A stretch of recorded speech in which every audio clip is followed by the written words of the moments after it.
Yesterday, December 7th, 1941, a date which will live in infamy. The United States of America was suddenly and deliberately attacked by naval and air forces of the Empire of Japan. The United States was As the Japanese bombed Pearl Harbor and aggressively advanced on the Pacific Islands from Hong Kong to the Philippines, it had become apparent that the mainland of the U.S. would be next if the Japanese were not stopped. Americans responded quickly to this attack. Both men and women were standing in lines at recruiting stations to volunteer for service.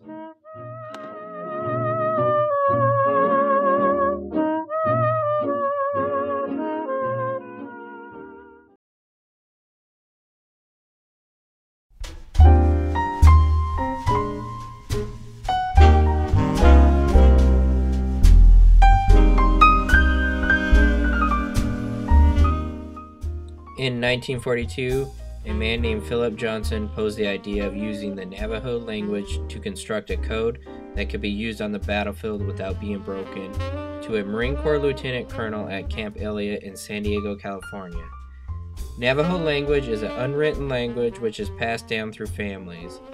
Philip Johnson was only a handful of Anglos who were fluent in the Navajo language. As a young boy, Johnson grew up on the Navajo reservation with his father, who was a missionary. Thus, he knew the potential of the Navajo language. Johnson was given the approval to move forward with the project and was given the rank of Staff Sergeant in the Marine Corps because of age and prior service in the Army during World War I.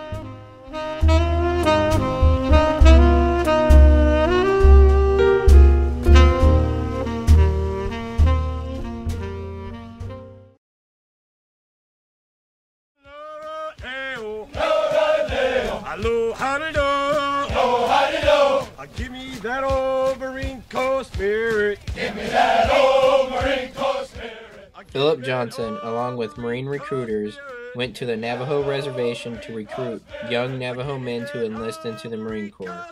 In May of 1942, the first 29 Navajo recruits began boot camp at Camp Pendleton. On top of learning military code, they were to develop a code using their native tongue, a code that would never be broken by the Japanese. The Marines learned to translate code by memory, much like they have learned growing up.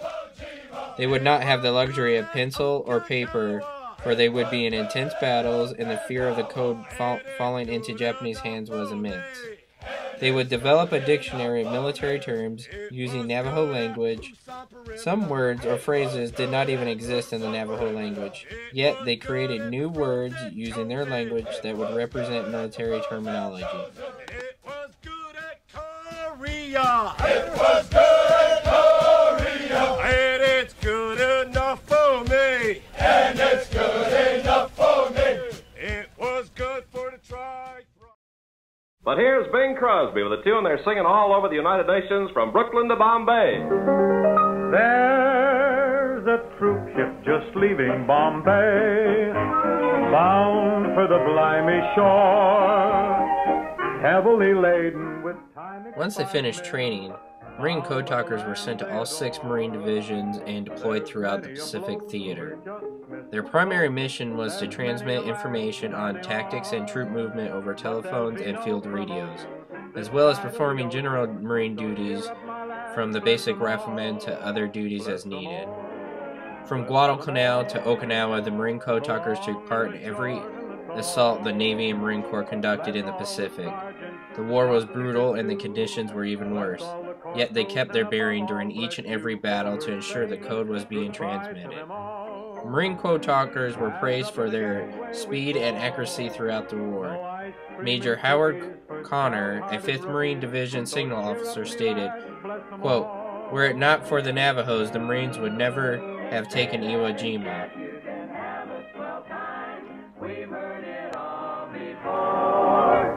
Five in the morning, you're kicked out of bed to scrub up the barracks room floor. A private has really no privacy now. We're all behind the 8 ball. No ice cream and from the halls of Montezuma to the shores of Tripoli, we find our country's battles in the air, on land and sea. First to fight for right. After the war, many code talkers returned home to the reservations and remained silent about what they had done in the Pacific. They went unrecognized by the Navy and Marine Corps for years to follow. The code remained classified until 1968, yet the code talkers still received no credit for the code or for the heroic feats during World War II. In 1992, the Marine Navajo code talkers were recognized at the nation's capital for their contributions to this nation's defense. Unfortunately, as time passes, we, as a nation, are losing some of the greatest Americans, yet their story remains largely untold. The Navajo code talkers are some of our nation's truest heroes, and this is their story. Semper Fi, Marines. Semper Fi. In many a strife we fought for life and never lost our nerve. In the army